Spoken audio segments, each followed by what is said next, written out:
प्रथम लागु दो चरण को,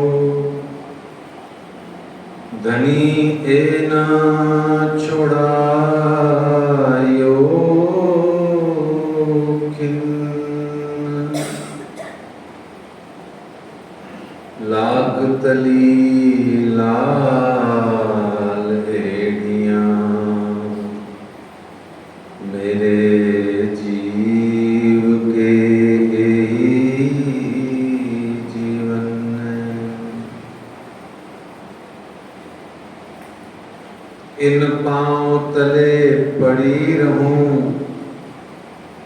इन पांव तले पड़ी रहूं, धनी नजर खोलो बातों। पलना बालूं निर्घुम नेत्रे मेरे जीव के ही जीवन, मेरे जीव के ही जीवन। कदमों लागू करूं सेजदा, पकड़ के दो पाए। हुक्म करत है मासूक, बीच आशिक के दिल आए। मासूक तुम्हारी अंगना, तुम अंगना के मासूक। ए हुक्मे इलम दृढ़ किया, अजूरू क्यों न हो तू कटूक। अजूरू क्यों न हो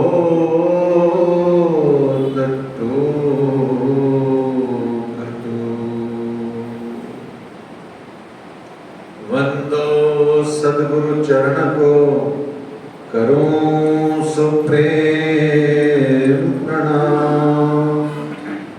अशुभ हरण मंगल करण श्री देवचंद्र जी नाम। श्री प्राणनाथ निज मूलपति, श्री मेहराज सुनाम। तेज कुंवर श्यामा जुगल जी को, पल पल करूं प्रणाम, पल पल करूं प्रणाम। बोलिए श्री प्राणनाथ प्यारे की जय। श्री कृष्ण कन्हैया लाल की जय। श्री निजानंद स्वामी की जय। श्री बैजूराज महारानी जी की जय। श्री महाराजा छत्रसाल की जय। महामती श्री लालदास जी महाराज की जय। बाबा दयाराम साहेब जी की जय। सद्गुरु श्री रामचंद्रदास जी महाराज की जय। परमहंस श्री चरणदास जी महाराज की जय। परमहंस श्री हरिदास जी महाराज की जय। सद्गुरु श्री जवाहरदास जी महाराज की जय। सर्व सुंदर साथ की जय। परना परम धाम देख, करी के प्रणाम देख। आशिक को आराम देख, सकल दुख भागे हैं। कहत है मस्तान, जाको लागी इसक तान। रुए देखिए दीदार, श्री प्राणनाथ जी परना जी में विराजे हैं। श्री प्राणनाथ जी गुम्मट जी में विराजे।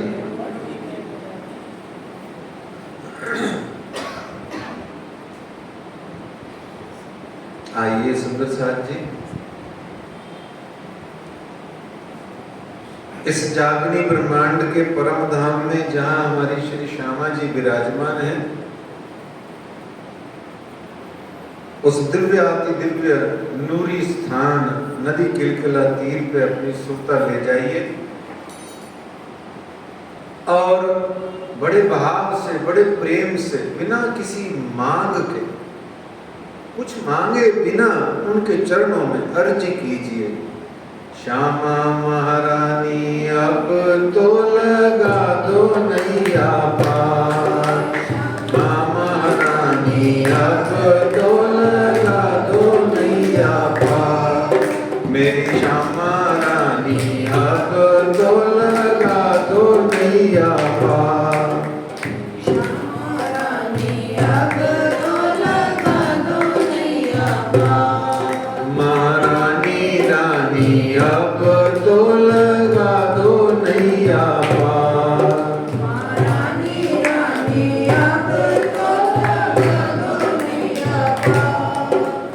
मांगत भीख कृपा की केवल, मांगत भीख कृपा की केवल, मांगत भीख कृपा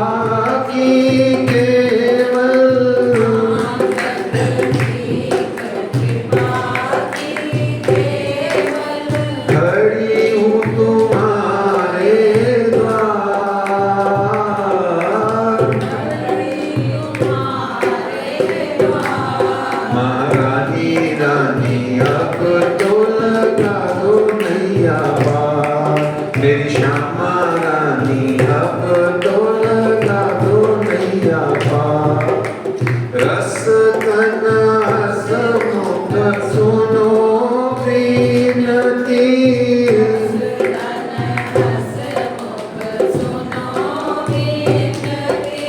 रस तन हसमुख सुनो विनती,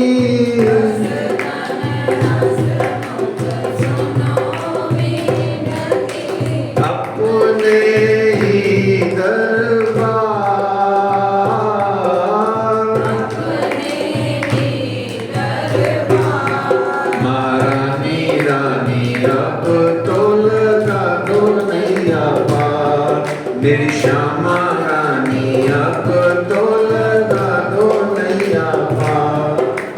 कहूँ नाई कृपाल किसी से,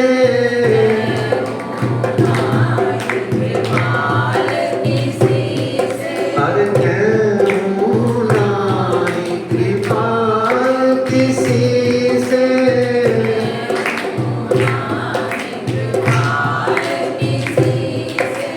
दर्शन दयो एक बार,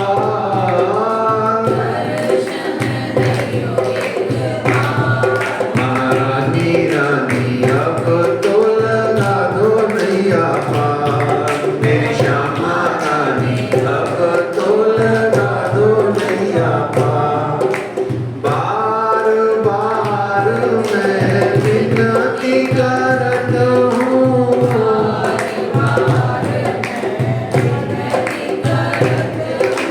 बार बार मैं अर्ज करत हूँ,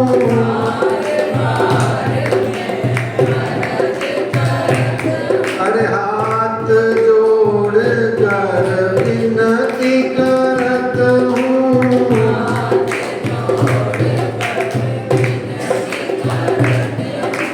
हाथ जोड़ कर अर्ज करत हूँ,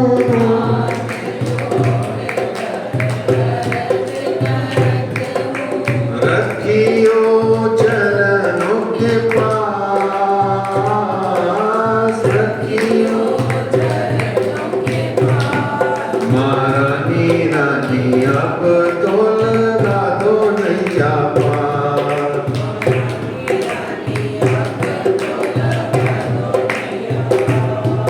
मेरी श्यामा रानी अब तो लगा दो नैया पार।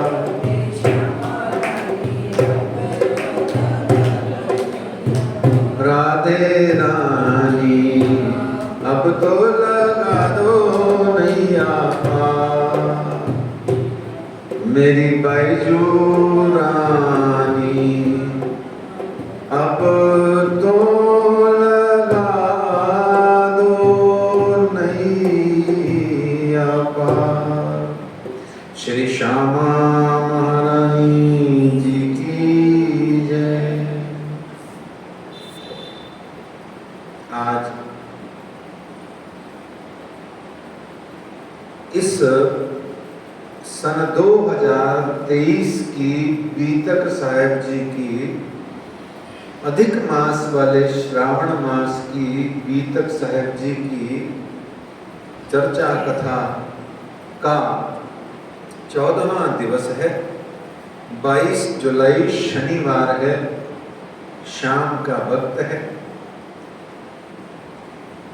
श्री श्यामा महारानी जी के दरबार में विराजमान होकर के इस श्री कृष्ण प्रणामी जयपुर मंदिर में हम सब कथा चर्चा श्रवण कर रहे हैं, कह रहे हैं, सुन रहे हैं। कल तक की बीतक में हमने सुना था, जाना था कि महामती श्री लालदास जी महाराज ने बताया था कि धरौल गांव में आपका 2 बरस और 8 माह बाद में ऐसा समय आया श्री मिहिर राज का कि आपका दिल उदास रहने लगा। और जब आपका दिल उदास रहने लगा तो उसी समय निजानंद स्वामी सदगुरु धनी श्री देवचंद जी महाराज जी की सुरत फिरी निज धाम। मतलब हमने कल जाना था पूरा कि रूह अल्लाह के दूसरे जामे की लीला शुरुआत होने वाली है, या मोहम्मद की 3 सूरतों में से तीसरी सूरत हक्की सूरत की लीला का शुभारंभ होने वाला है, या जिसे हम कहें कि 5वें स्वरूप की लीला का शुभारंभ होने वाला है, या जिसे और कहें कि 5वां दिन शुरू होने वाला है। ये हमने कल जाना था। बालबाई जी, बिहारी जी बुलाने आए और कैसे उन्होंने किन भावनाओं से प्रेरित होकर के और किस किस अदब से, सम्मान से उन्होंने, तथाकथित सम्मान से उन्होंने बुलाया और क्या क्या सदगुरु ने कहा और वहां आके उन्होंने क्या उलट पुलट कहा, वो सब हमने कल जाना। लालदास जी इतना नहीं लिखते हैं, देखना पूरी बीतक में बिहारी जी तो छोड़िए, कोई अगर जरा सा भी किसी ने कोई विलन का रोल किया हो तो बिहारी जी महाराज उनको, लालदास जी महाराज उसका भी उल्लेख नहीं करते, यूं साइड इशारे से कुछ कह के निकल जाते हैं, बस कहते कुछ नहीं है। यही ब्रह्मश्रेष्ठ की रीत होती है। सुंदर साहब जी बार बार ध्यान रखिए, ब्रह्मश्रेष्ठ का मतलब परनिंदा 0, स्वनिंदा 100%,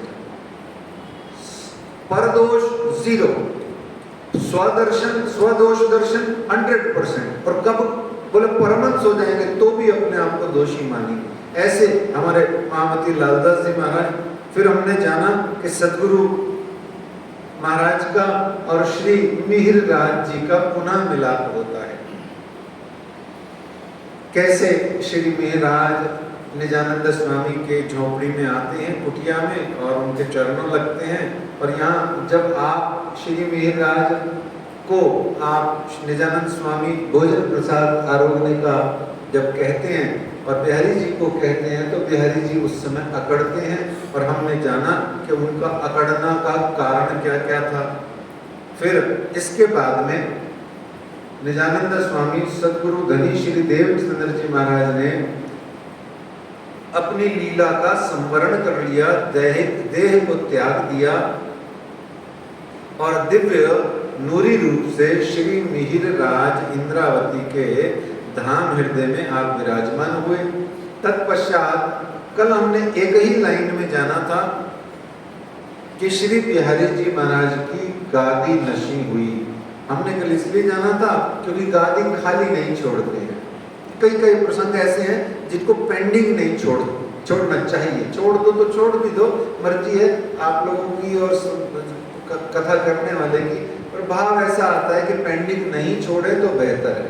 तो हमने एक ही पंक्ति में श्री बिहारी जी महाराज को गादी में बिठा दिया था कल, और चर्चा कथा विस्तार से आज के लिए राज जी महाराज ने हुक्म फरमाया आज कीजिए। तो आइए सुंदर साथ जी,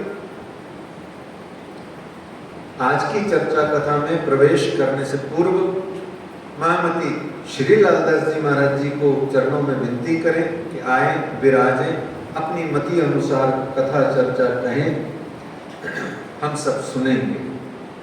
श्री महामती कहें साथ जी,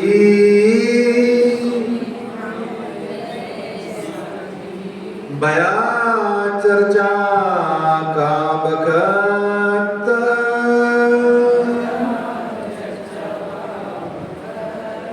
अब तुम सुनियो चित्त दे, लाल आगे आए बैठे तकत,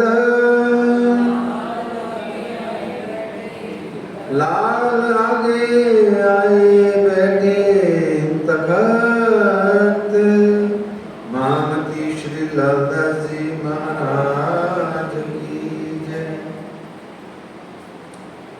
साथ को इन समय कछु नहीं पहचान, धाम नाता किने न देखा, अपने ठौर यहाँ ईमान।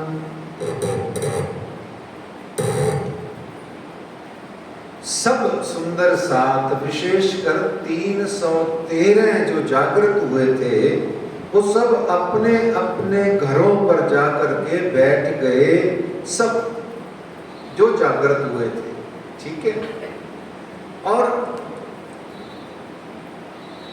जब सतगुरु महाराज चले गए, उसके बाद में खिजड़ा मंदिर श्री 5 नौतनपुरी धाम की संक्षिप्त स्थिति का वर्णन, वहाँ के वातावरण का वर्णन, इंफ्रास्ट्रक्चर का नहीं है, वहाँ के वातावरण का वर्णन। और वातावरण में भी याद रखिए, वातावरण कोई पेड़ पौधों से नहीं होता है। वातावरण का अर्थ होता है वहाँ पर आने वाले श्रद्धालु गण। हर मंदिर की शोभा, मूल शोभा दो चीजों से होती है, एक परमात्मा के श्री विग्रह से, ईश्वर के, भगवान के, परमात्मा के श्री विग्रह। श्री विग्रह मतलब मूर्ति, प्रतिमा, और प्रतिमा श्रृंगारित। हमारे यहाँ भी वाङ्मय ज्ञान में किताब की मूर्ति है, पुस्तक की मूर्ति है, तो इसका जो श्रृंगार आदि है, ये श्री विग्रह हो गया। तो ये जो श्री विग्रह है, जिसको हम राज्य का श्रृंगार, शोभा, राज्य की सेवा बोलते हैं, वो एक ही बात है। एक तो मंदिर की शोभा इससे होती है कि परमात्मा का श्री विग्रह कैसा है। दूसरा, अब श्री विग्रह कैसा ही हो, अब लगा लो उसमें फूल बंगला, झांकी लगा लो, इतर लगा दो, ओ मस्त मस्त वस्त्राभूषण पहना दो, देखने वाला ही कोई नहीं है, तो फिर शोभा क्या करेगी। तो दो ही चीजों से मंदिर का लाभ, शोभा या जो कुछ भी होता है वो होता है क्या, एक परमात्मा का श्री विग्रह और दूसरा श्रद्धालु गण। तो श्रद्धालु गण वहां से चले गए, आना बंद हो गया। क्यों चले गए? क्योंकि श्री विग्रह ही हट गया। अच्छा, वहां मंदिर तो कोई था नहीं।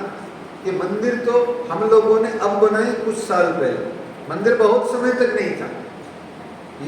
ये जो आप अगर ध्यान दे दें तो कभी कोई हमारे में से गुरुद्वारे में गया हो, सिख पंथ के गुरुद्वारे में कभी कोई गया हो, तो वहां जो सेवा होती है वो सेवा हमारे यहाँ ही प्रचलित थी। मैं जब बहुत छोटा था तब भी थी। और हम अपने हाथों से राज जी महाराज को, जैसे आज भी सुबह आधा घंटा पधरा देते हैं, बस खाली वो फॉर्मेलिटी सी करने के लिए, क्योंकि पढ़ने को ही नहीं आता।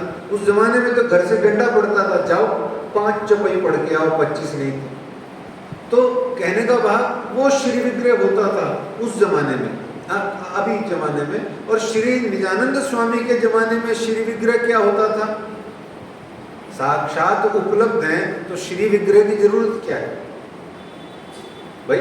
चौथा स्वरूप ईसा रू अल्लाह ल्याया किली हकीकत धाम। चौथे दिन की लीला में पीऊ 5 बेर हम वास्ते सागर में डारे आप। ये चौथा स्वरूप चौथे दिन की लीला में साक्षात अक्षरातीत ही तो बैठा है। वो प्राणनाथ ही तो थे, वो प्राणनाथ ही है, वो सदगुरु के रूप में श्री श्यामा जी ही तो बैठी हैं। तो अब श्री विग्रह क्या होता है जब वो साक्षात है? तो जब श्री विग्रह का लोप हो गया, अदर्शन हो गया, तो वहां से श्रद्धालुगण भी चले गए।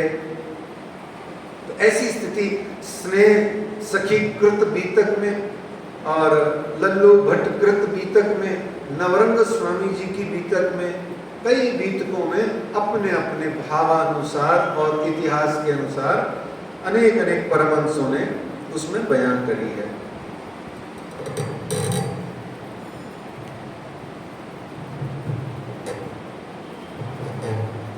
तो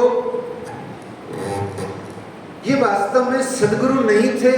तो सदगुरु बिना या गुरु बिना, आपको पहले भी कई बार निवेदन किया है, सदगुरु और गुरु में 0 अंतर होता है, 0 अंतर। मैं नहीं बोल रहा, वाणी भी बोलती है, आप देख लेना, अभी चर्चा का समय नहीं है। सदगुरु और गुरु में कोई अंतर नहीं होता। गुरु को सिर्फ भाव जब शिष्य में ज्यादा आ जाता है समुदाय में, तो वो उनको सदगुरु कहने लग जाता है। एक या मेरा जो अपना निजी अनुभव है या जो निजी जो क्या कहते हैं पढ़ाई लिखाई का भाव है, वो ये है कि जब आप बहुत ज्यादा अपने गुरु के निकट हो जाते हो तो उनको आप सतगुरु कहने लग जाते हो, सदगुरु कहने लग जाते हो। तो सतगुरु, सदगुरु या गुरु, ये तीनों एक ही चीज है, गुरु के द्योतक है, पहली बात। तो जब गुरु नहीं है तो जीवन शुरू नहीं है। वेरी सिंपल थ्योरी, गुरु नहीं जीवन शुरू नहीं। और सदगुरु ही है जो सदगुरु, सत्संग और सदग्रंथ, ये त्रिवेणी ही सनातन हिंदू धर्म की जान है। क्या है? ये त्रिवेणी में ही जो अवगाहन करता है, जो स्नान करता है, जो इनका आचमन करता है, जो इसमें घूमता फिरता है, जो इसके किनारों पर मजा मस्ती मौज करता है, अपना आनंद मंगल करता है, वही वास्तव में कुछ प्राप्त करता है और कर पाता है। क्या चीज?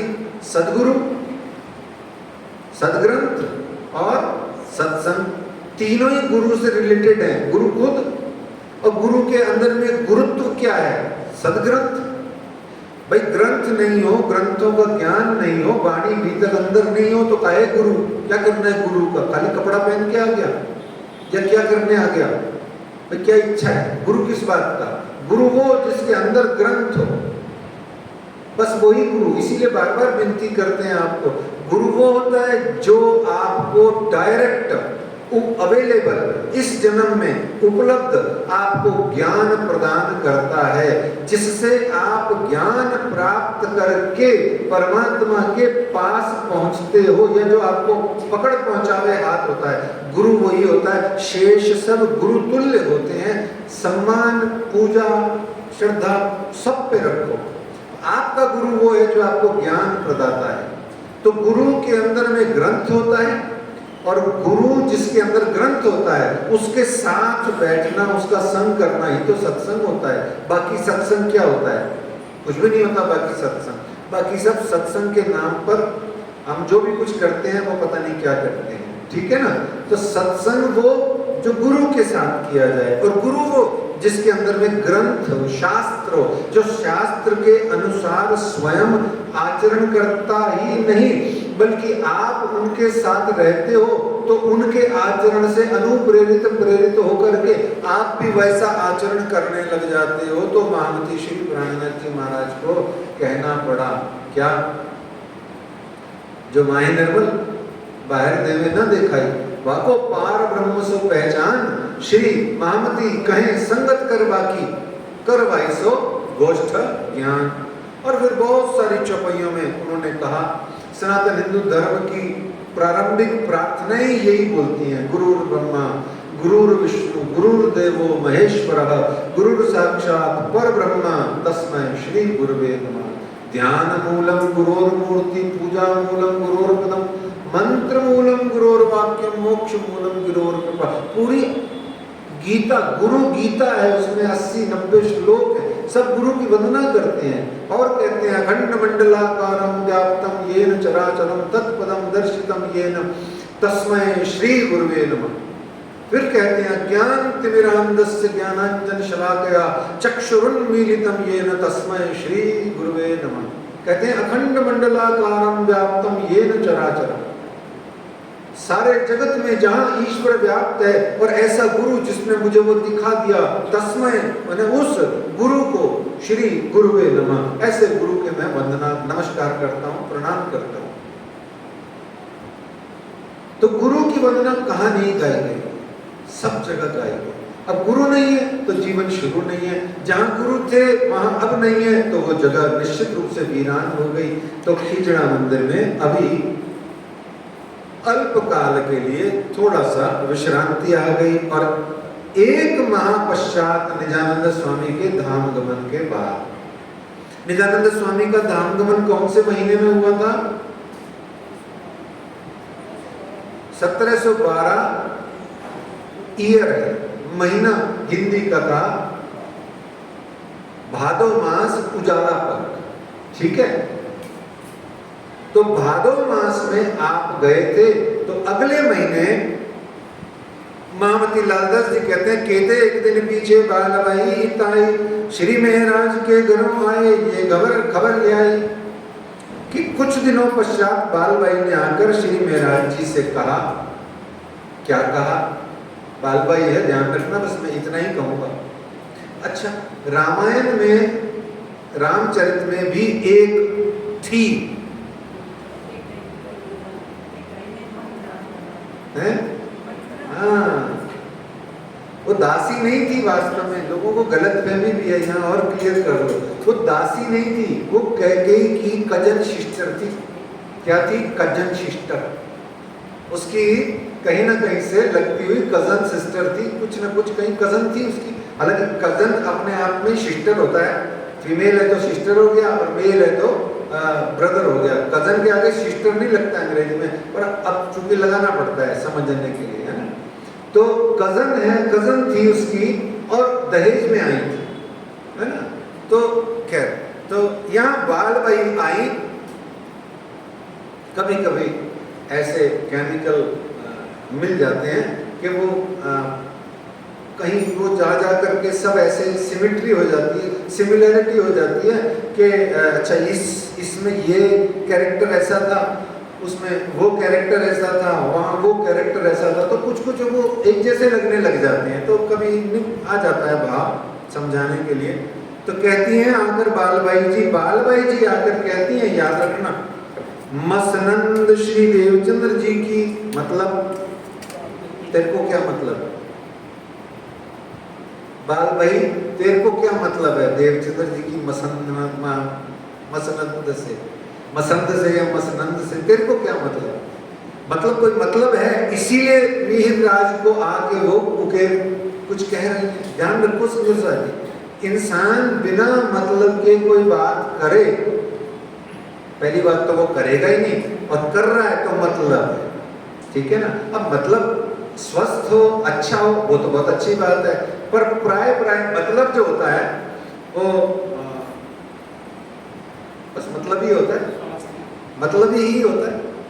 तो मसनंद श्री देवचंद्र जी की सो तो बड़ी बुजुर्ग, एक राजेंद्र अरुण नाम के मॉरिशस में, अभी तो वो धाम चले गए, एक सज्जन थे जिनको भारत में भी पता नहीं बहुत बड़ा पुरस्कार मिला हुआ है।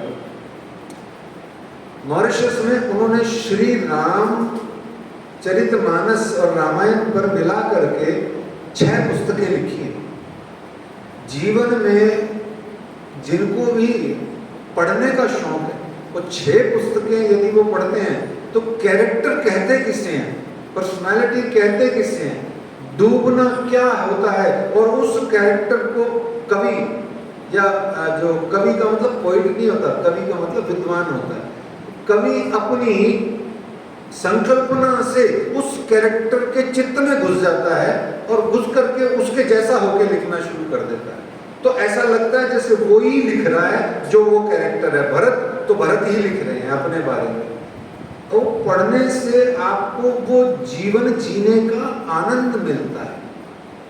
ऐसे ही मेरी विनती है आपसे, जब बीतक साहब पढ़ो तो प्रत्येक चरित्र को खुद जियो, सिर्फ राज्य का छोड़ के। थोड़ा थोड़ा राज्य का भी जी लेना, पर राज्य का पूरा मत जीना, क्योंकि हम जी नहीं पाएंगे। तो बाकी जितने चरित्र बताए गए उन सबको हर बार जब भी वर्णन हो आप जियो खुद। यही बीतक साहब का मतलब, नहीं तो कहानी किस्सा रह जाएगा, फेरी टेल्स रह जाएंगी। तो मस्तनंद श्री देवचंद्र जी की सो तो बड़ी बुजुर्ग, तो कहती है श्री देवचंद्र जी महाराज जी की गादी जो है वो बुजुर्ग यानी महिमावान है, ग्रेट है। सो खाली क्यों रहे? वो खाली नहीं रहनी चाहिए। अब वही बात होगी, मतलब यानी कि आके सीधा कहती, उल्टा बोलती। वो सीधा कहती महाराज जी उनकी गद्दी खाली है, आप विराजमान हो जाओ, जल्दी से सूचना भेजो। लेकिन यहाँ क्या बोल रही है?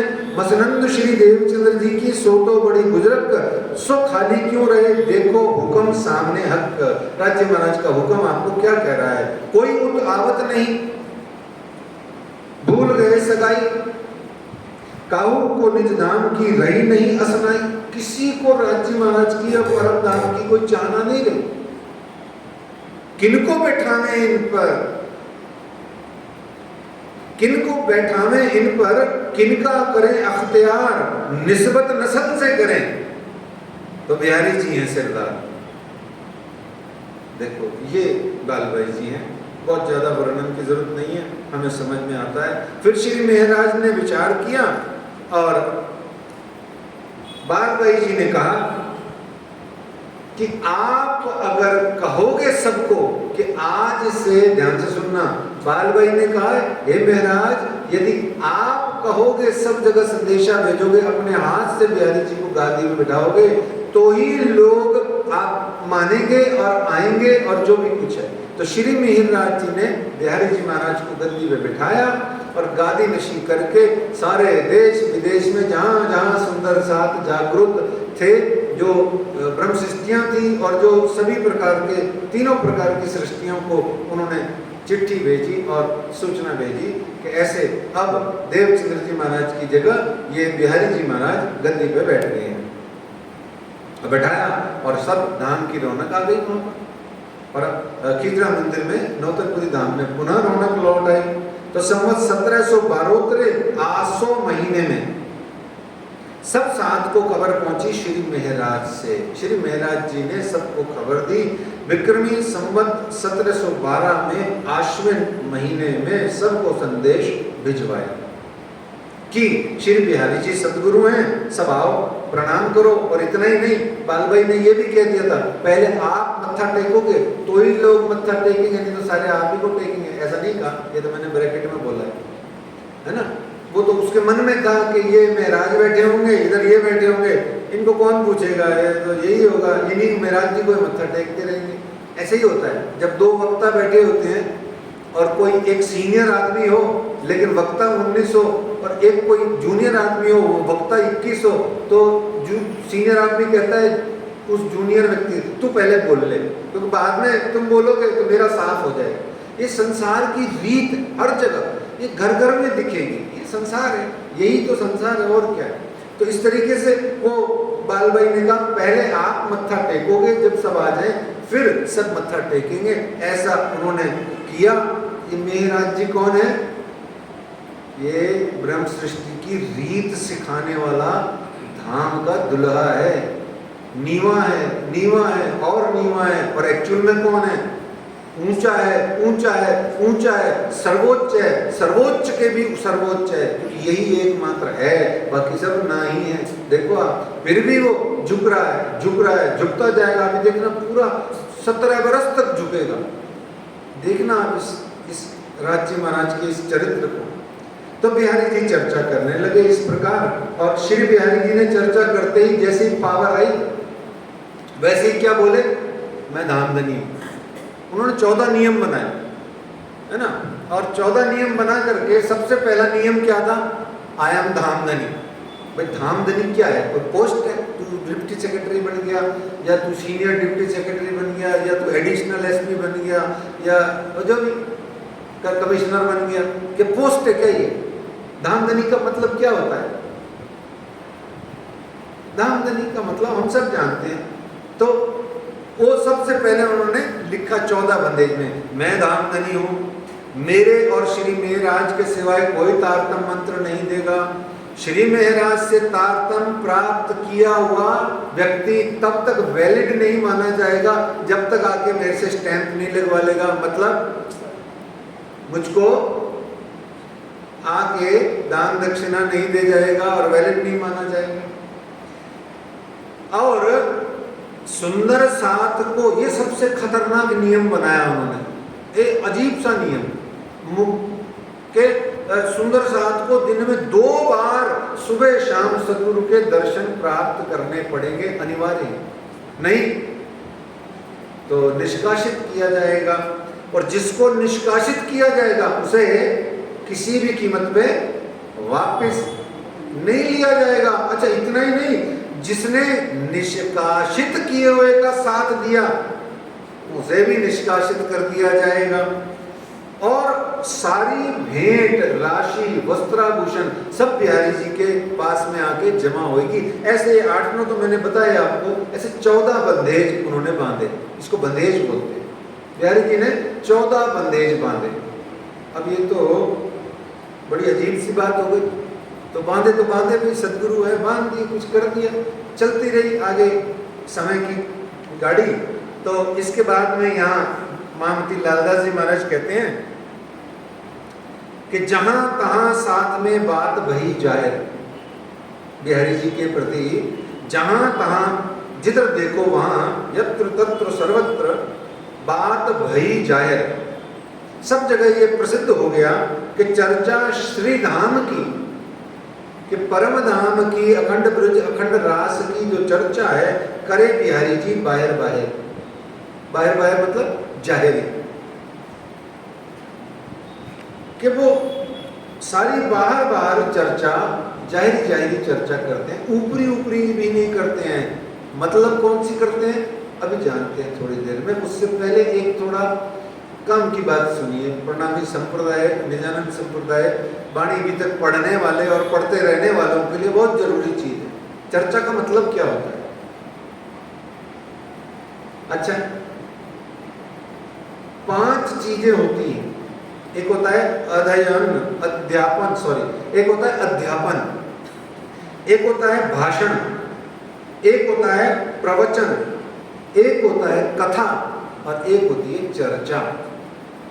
ठीक है, एक होता है अध्यापन, भाषण, प्रवचन, कथा और चर्चा। इनको समझना जरूरी है। हमारे यहाँ क्या होता है? कथा होती है, अच्छा प्रवचन होता है, भाषण होता है, अध्यापन होता है, नहीं होता है, कुछ भी नहीं होता है, चर्चा होती है। अब चर्चा का मतलब क्या है उसको समझने के लिए ये जो अध्यापन, भाषण, प्रवचन और कथा का सिंपल मीनिंग समझना होगा। अध्यापन तो सिंपल वर्ड आपको सबको पता है। यहाँ बहुत सारे टीचर्स भी बैठे हैं, हमारे बड़े बड़े गुरुजन भी हैं और हमारे साथ के भी हैं। अध्यापन का अर्थ होता है टीचिंग, पढ़ाना, ट्यूशन, बस इतना सा होता है। और भाषण का मतलब भाषा से, भाष से बना है। भाषा किससे बना है? भाष से। भाष का मतलब होता है बोलना, है। तुलसीदास जी ने रामचरितमानस भाषा में लिखी। भाषा मतलब वहाँ की देहाती भाषा में, अवधी, मिथिला, बुंदेली में लिखी। तो भाषण का मतलब होता है भाष, बोलना।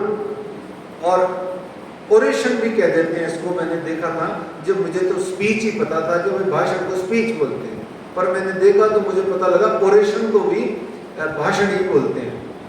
फिर प्रवचन, प्रवचन का मतलब होता है वचन में प्र उपसर्ग लगने पर ये हो जाता है प्रवचन।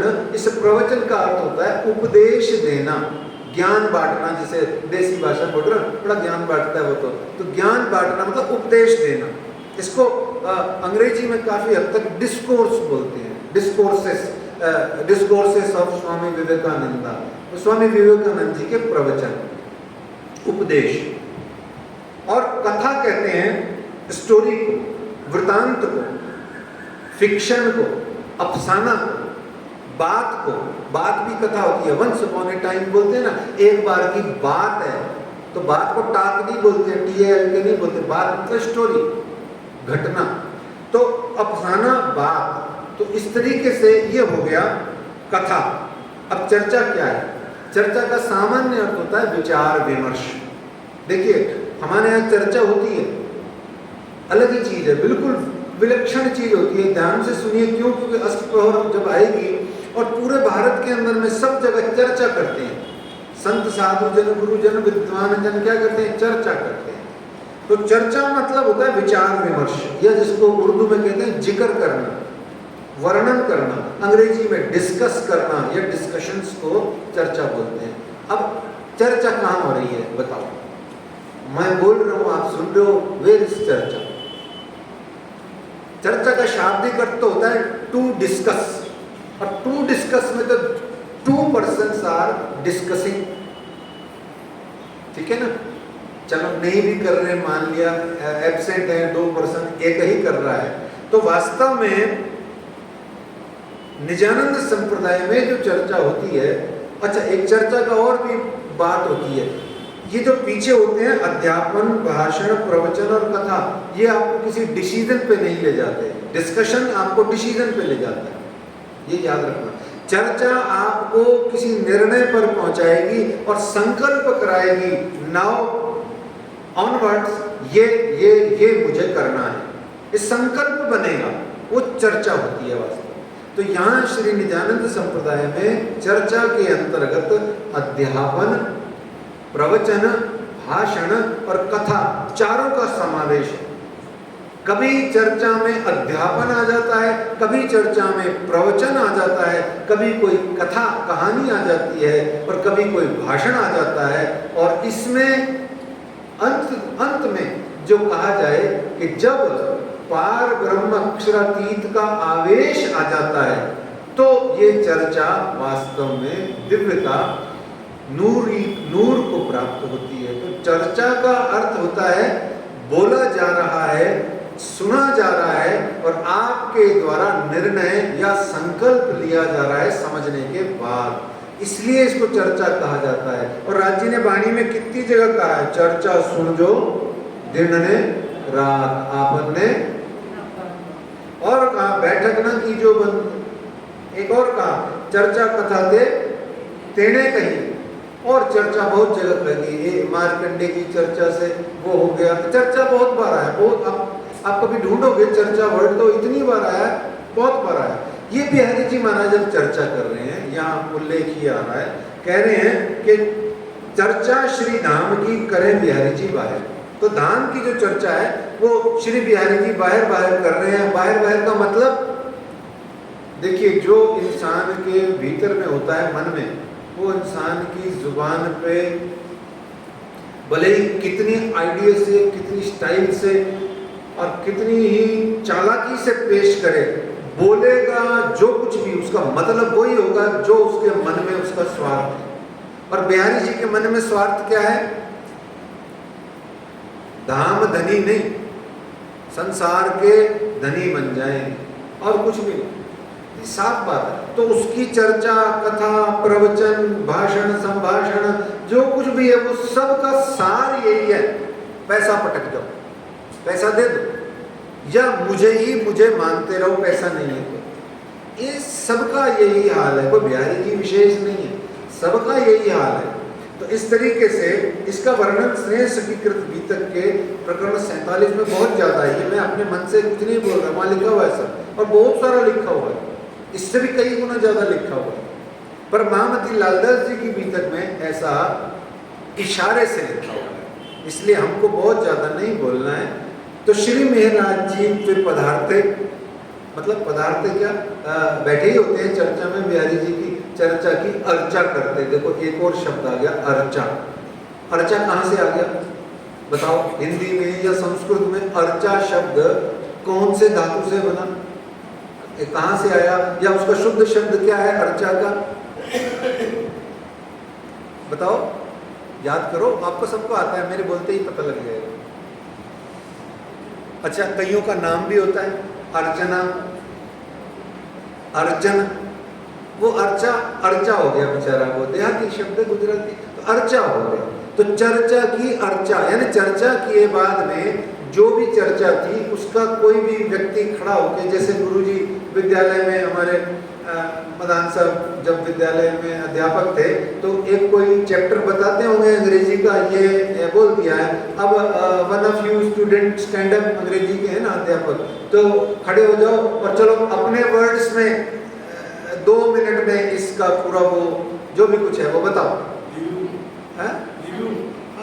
रिव्यू भी ले लो, समरी भी बोल दो, है ना, प्रेसी तो खैर बहुत छोटी हो जाएगी, तो ऐसे रिव्यू करो या अपने वर्ड्स में कुछ इसको बताओ, डिस्क्राइब करो, ऐसे अर्चा इसको कहते हैं। तो श्री महाराज जो बिहारी जी महाराज बोलते, जितनी भी चीज बोलते उसमें मतलब के शब्द पकड़ते, फिर अपने स्टाइल से बोलते, देखो, और नाम हो जाता कि बिहारी जी की चर्चा की अर्चा हो गई। अब अर्चा तो करी नहीं, वास्तव में तो उन्होंने चर्चा ही करी मूल, पर जो भी भाव है गुरु सामने है तो बैठिए। तो सो नित्याने, ये बहुत जरूरी है समझना सुंदर साथ। ये चौपाई जो अब आ रही है ना, यही काम की है, इतना सारा इस चौपाई के आपके अंतरंग हृदय में ये भाव चला जाए, तो इसलिए ये इतना सारा आपको ये जो भी शाब्दिक विवेचन करके समझाने का प्रयास किया गया। सुनिए, यो नित्याने चर्चा करते खुली आंगड़ी अंतर्यामी, यो नित्याने चर्चा करते खुली आंकड़ी अंतर्यामी श्री मेहराज जी की, सब आई दिल में खुशबोए जो इस्लामी। ये देखो, यानी अखंड ब्रिज, रास, परम धाम, भागवत आदि सभी के गुज रहस्य भेद स्वतः ही खुलते गए सुंदर साथ जी। क्यों खुलते गए? अब बिहारी जी की चर्चा में इतना दम होता कि सुन के कुछ हो जाता तो पता नहीं क्या हो जाता। ये तो खुद जो श्री मिहिर राज बिहारी जी महाराज के रटे रटाए वर्ड्स में से कोई 2-4 वर्ड को लेके उसमें निजानंद स्वामी का आशीर्वाद और कृपा को जोड़ के जो बोल रहे हैं, उससे यो नित्याने चर्चा करते खुली आंकड़ी अंतर्यामी। अंतर्यामी की आंकड़ियां हैं, अक्षर ब्रह्म की भी आंकड़ियां हैं, रास की भी आंकड़ियां हैं सुंदर साथ जी, और अक्षर ब्रह्म के चतुष्पाद की भी आंकड़ियां हैं, जागली ब्रह्मांड की भी आंकड़ियां। आंकड़ी किसे कहते हैं? आंकड़ी किसे कहते हैं? आंकड़ी का अर्थ क्या होता है? कड़ी, आकड़ी, कड़ी, कड़ी किसको कहते हैं? कुंडी को, कुंडी या वो जो जंजीर में होती है, लोहे की जंजीर में आकड़ी खुल नहीं रही है, जो खुले नहीं वो आकड़ी। आकड़ एंड कंपनी भी है, तराजू और ताले बनाती है ना, इसीलिए है वो। तो आकड़ी का मतलब जो खुलती नहीं है, सिंपली लोग खोल नहीं पाते, बैठ के गुरु की चरण शरण में खोलना पड़ता है। 25 आंकड़ियां रास की हैं, 5 आंकड़ियां अक्षरातीत की हैं, अंतर्यामी की, अक्षर ब्रह्म की भी हैं। ऐसे ये आंकड़ियां हैं, और जो 40 प्रश्न हैं भागवत के वो भी आंकड़ियां ही हैं। तो इस तरीके से खुली आंकड़ी अंतर्यामी, और यो सब आई दिल में खुशबोए इस्लामी। इस तरीके से खुशबोए आ गई सुंदर साथ जी। चाहिए आपको वाणी पढ़ो, चर्चा करो, चर्चा सुनो, आ जाएगी। क्यों? कौन बदबोए में तुम होते हैं? कौन सी बदबोए में घूम रहे हो सुंदर साथ जी? वाणी कहती है बिना चर्चा कथा के कौन सी बदबोए में तुम होते। अरे चर्चा सुन सुन के स्वरूप शोभा श्रृंगार की चितवनी करते करते अब आई कौन खुशबोए? बोले ये आई। कौन सी खुशबोए? सब आई खुशबोए, सारे परम धाम की खुशबोएं आने लग गई। अखंड ब्रज की खुशबू आई, अखंड रास की आई। राजी वाणी में खुद कहते हैं, श्री महामत कहे ए मोमिनो ये ऐसी कुंजी इलम, श्री महामती कहे ए मोमिनो ये ऐसी कुंजी इलम, ये मेल देखो महबूब की तुमको पढ़ावे आप कसम। आप करो चर्चा, सुनो चर्चा, बहुत सुनो, सारा दिन। सपने आने चाहिए चौपाइयों को, दुनिया के सपने नहीं आने चाहिए, चौपाइयों के सपने आने चाहिए। मुझे आते हैं, मैं सपनों में भी भाषण देता रहता हूँ। मैं सपनों में भी चपैया झड़कता रहता हूँ, इधर उधर चपैया बोलता रहता हूँ, कुछ ना कोई गुजर गुजर चलता रहता है। क्यों? सारा दिन अगर आप जिस वातावरण में रहोगे, सपना जब भी आएगा वही आएगा, ये स्वाभाविक है।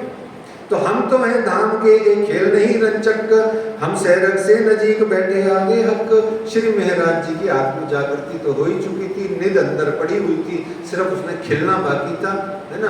तो इस तरीके से श्री महाराज के मन में अब आने लगा कि मैं सुंदर साथ की सेवा करूं।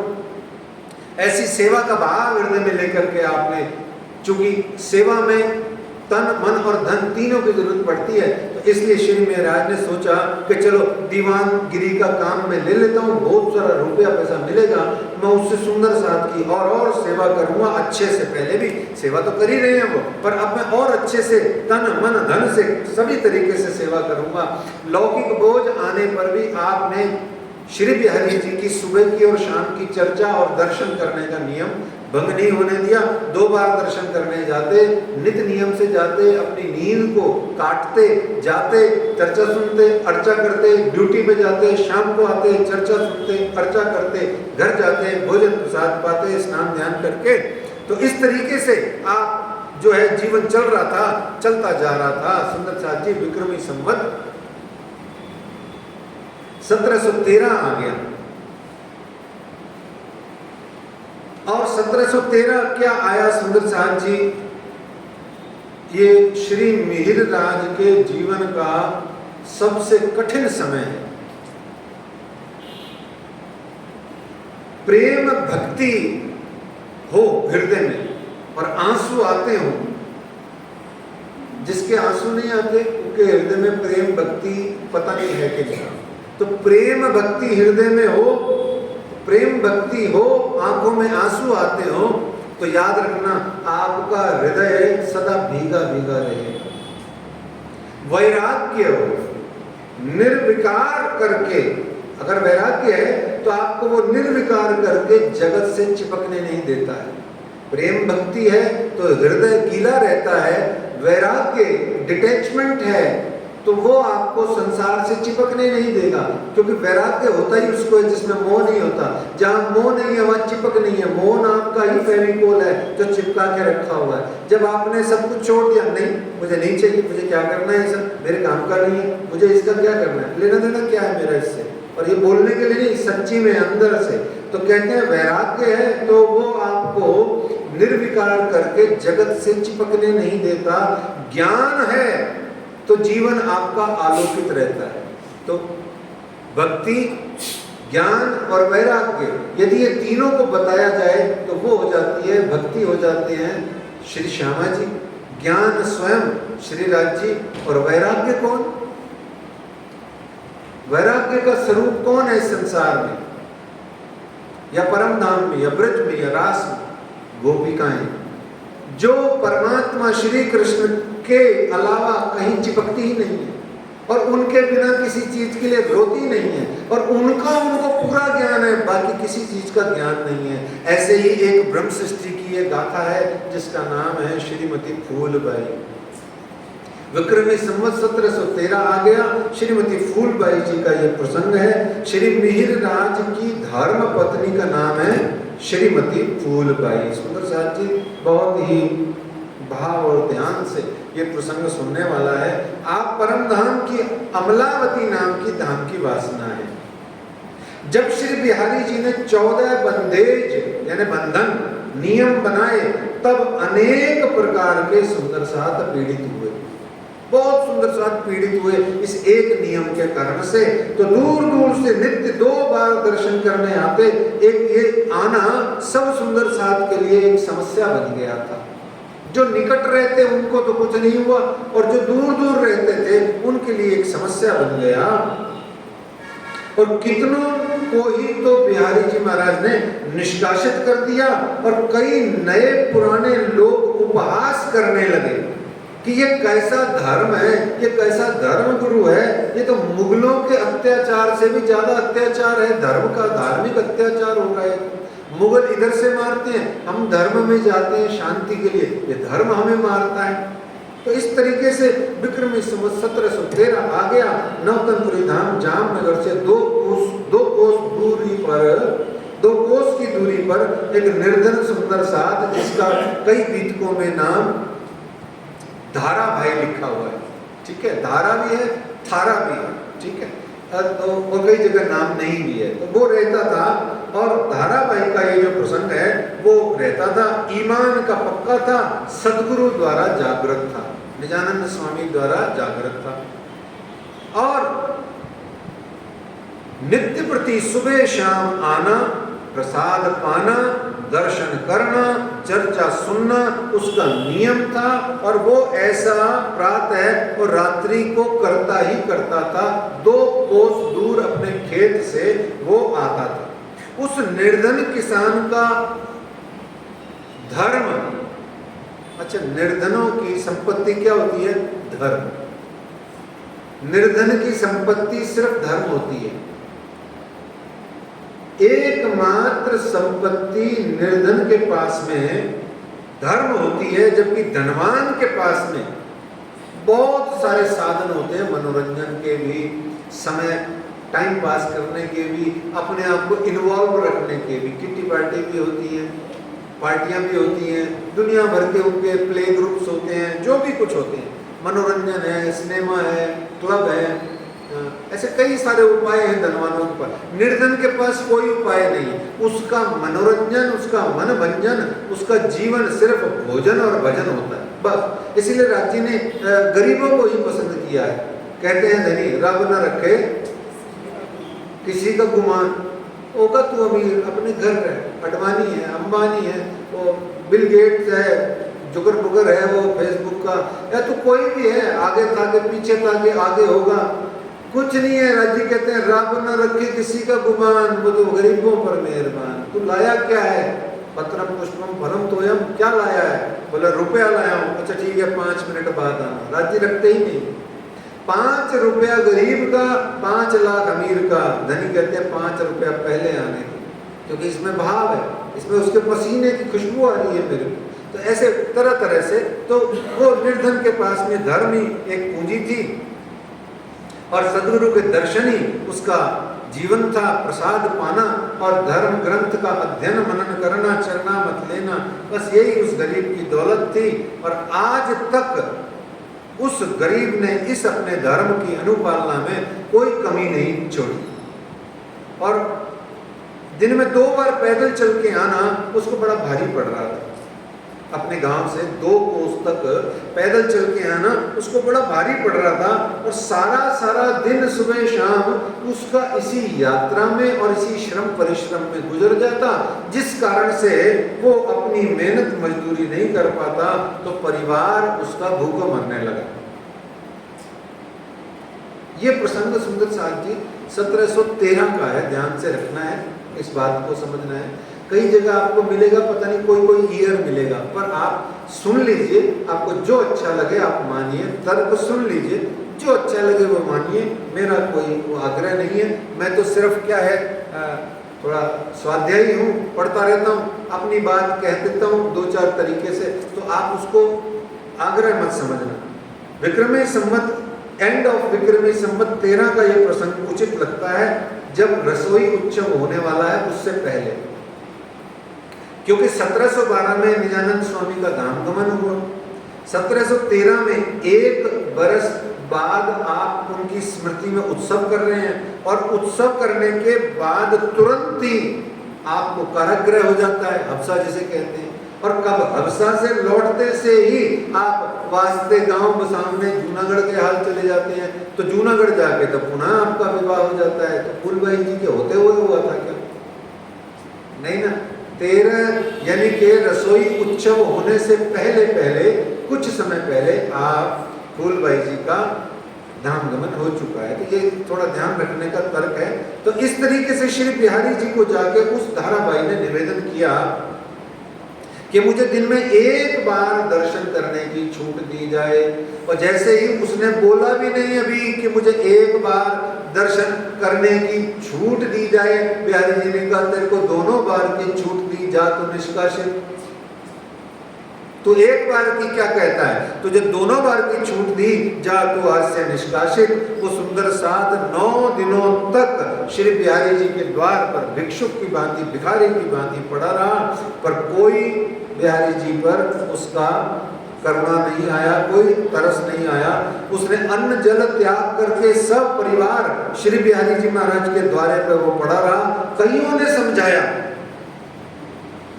कि कहाँ फंसा हुआ है, ये कोई धर्म नहीं है, इनका कोई लेना देना नहीं है, तू लौट जा, घर जा, लौट जा।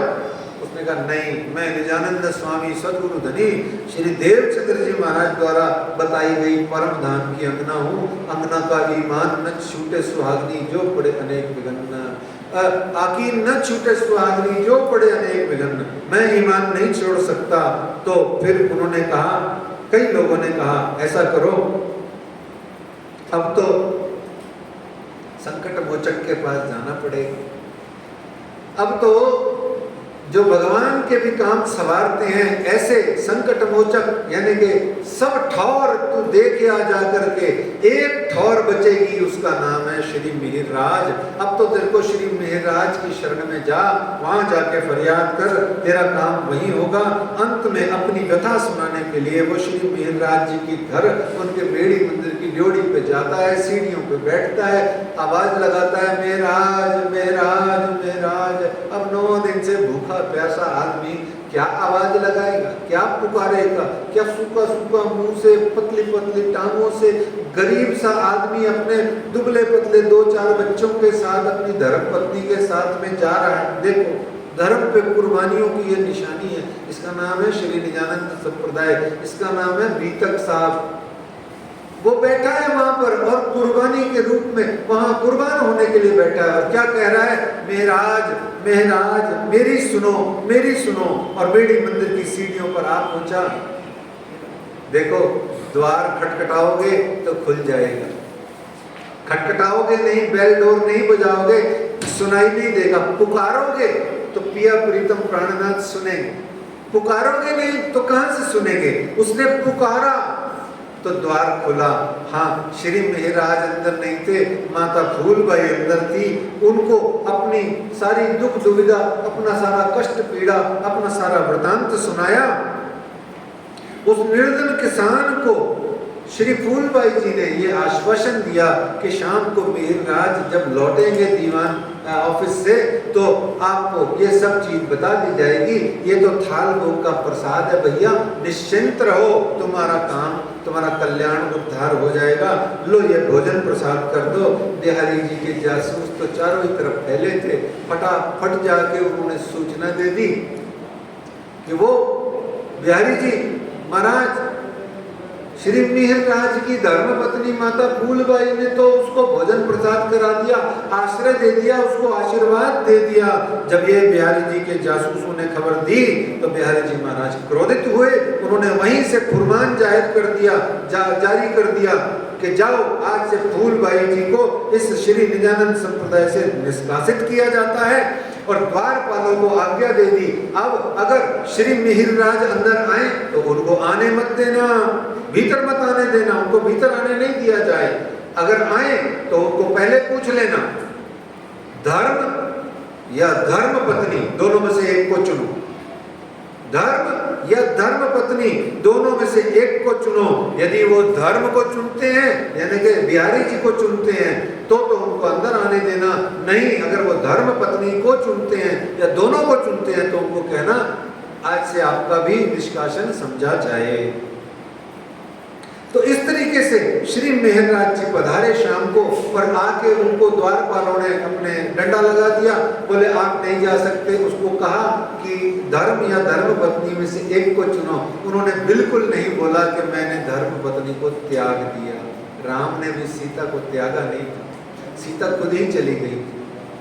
राम ने त्यागा नहीं था सीता को, सीता माता खुद ही चली गई थी। क्योंकि ऐसे ही शिव ने सती को नहीं त्यागा, पर सती स्वयं ही चली गई। जब पति प्यार करना बंद कर दे तो पत्नी समझ जाती है कि अपना तो अब इस घर में कोई काम नहीं है। ऐसे ही ये माता फूलबाई, जैसे ही इनको सूचना मिली कि श्री मिहिरराज जी ने धर्म को चुना है, गौरव और छाती उनकी फूल गई, आनंद मंगल से वो भर उठी, बार बार उनके चरणों में प्रणाम करने लगी कि ऐसे मेरे जो पति हैं जिन्होंने धर्म के लिए, देखो मेरे को भी इन्होंने कुर्बान किया, मैं कितनी सद्भाग्यशाली हूँ।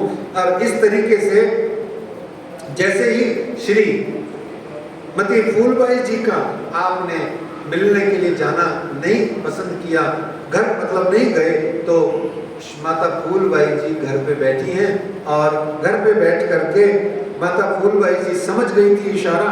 उनका एक नियम था, माता फूलबाई जी का एक नियम था कि वो अपने पति परमेश्वर को भोजन करा करके उन्हीं के थाल में पुनः अपने लिए भोजन लेके भोजन पाती थी, अन्यथा भोजन और प्रसाद और जल वो पाती ही नहीं थी। ऐसा जब श्री मिहिरराज घर नहीं पधारे और उन्होंने कोई सूचना भी नहीं दी कि मैं 20 दिन बाद आ जाऊंगा, तू भोजन कर लेना, तो वो पधारे नहीं, कोई बात नहीं, कोई कम्युनिकेशन नहीं, तो माता फूलबाई जी बिना भोजन के बिना जल के बैठी हैं और धीरे धीरे उनकी काया अब क्षीण होने लगी और बार बार एक ही बात पुकारती, कई कई दिनों तक वो भूखी प्यासी रहती रही, बार बार एक ही चीज बोलती रही, पिया तोड़ दो बंधन के अब रूह मिलना चाहती है, पिया तोड़ दो बंधन आज के अब रूह चलना चाहती है। मेरे दिल की यही आवाज, मेरे दिल की यही आवाज के अब रूह मिलना चाहती है। मानो बार बार फूलबाई जी पुकार पुकार के कह रही हो, हे धामधनी, हे अक्षरातीत, हे प्रियतम, हे प्रिय प्राणनाथ, अपने में समाहित कर लो, बस अब और नहीं सहा जा रहा, अब आपके बिना और रहा नहीं जा रहा। और करते करते ऐसे समय बीतता गया, एक दिन आपकी देर नहीं रही। देर न रहने से पूर्व में आपके ही दिल भीतर में आपको अक्षरातीत पार ब्रह्म ने अमलावती को संदेश दिया कि हे अमलावती, हे फूलबाई, शोक मत करो, अपने आत्म बल से अपने शरीर का त्याग कर दो और इस नश्वर देह को पुनः अपने पति, अपने धामधनी की सेवा के लिए मैं तुम्हें पुनः एक नवीन सुंदर तन में इसी अमलावती आत्म को भेजूंगा। फिर जो इस जन्म में पति परमेश्वर की सेवा और जो सुंदर साथ की सेवा अधूरी रह गई, उसको मैं पूरा करने के लिए पुनः तुम्हें एक और देह में प्रविष्ट कराऊंगा और उसको अमलावती को ही मैं श्यामा स्वरूप बना करके तुम्हें प्रस्तुत करूंगा। इस तरीके से फूलबाई जी ने देह त्यागी, लेकिन लौकिक दृष्टि से भी फूलबाई जी ने एक बहुत ही मार्मिक प्रार्थना श्री मिहिरराज जी के चरणों में भेजी, भेजी मतलब, और कहा कि हे पति परमेश्वर, आपके चरणों में विनती कि मेरे अंदर में अगर कोई एक तड़प बची हुई है तो वो सिर्फ आपके चरणों को छूने की बची हुई है। अब आप तो आ नहीं रहे, मजबूर हो गए, मेरी भावना, मेरी इच्छा, मेरी कामना, मेरी आराधना आपके चरणारविंद है।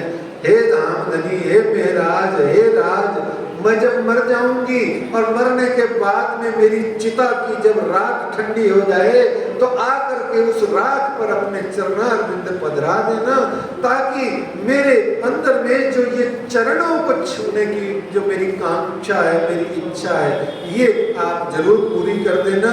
धनी ने इसी बात को वाणी में कहा, मैं अपने धनी की चरण रेणु पर कोट बेर बारों अपना टूक टूक जुदा कर। राजी ने कोई भी चौपैया ऐसे नहीं कही, कोई ना कोई बड़ा भारी प्रसंग है उसके पीछे। इस प्रकार श्रीमती फूलबाई जी धाम चली गई। कौन से धाम? श्री इंद्रावती जी के धाम हृदय में चली गई। और फूलबाई जी के, श्रीमती फूलबाई जी के प्रसंग से जो सिखापन मिलती है, उसके लिए भी कीर्तन ग्रंथ में एक प्रकरण है, उसका श्रवण कीजिए सुंदर साथ जी। साथ जी शोभा देखिए करे कुर्बानी आत्म, करे कुर्बानी आत्म, साथ जी शोभा देखिए। करे कुर्बानी आत्म, करे कुर्बानी आत्म, वार डारो नख सिखलो, ऊपर दाम धनी कसम, ऊपर दाम धनी कसम, साथ जी शोभा देखी। कुर्बानी को नाम सुन, मोमिन उलसत अंग,